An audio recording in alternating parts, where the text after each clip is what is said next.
Assalamu Walaikum. Hello friends, how are you? Welcome back to my another video. In this video, I am going to show you how to make multiple color text in Adobe InDesign.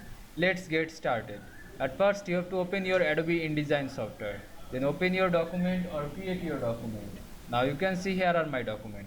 Now I make multiple color text in this document. At first, I have to select this text. Then go to text efficient option, effect option. Then you can see here are gradient option. Now simply just double click on this gradient.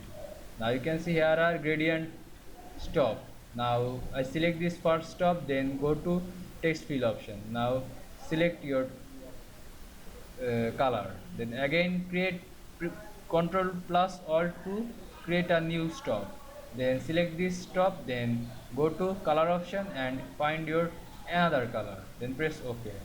Now go to your third stop, then select a new color, then press ok. Now click outside of this text. Now you can see I make multiple color text in Adobe InDesign very easily. I hope you enjoyed my video.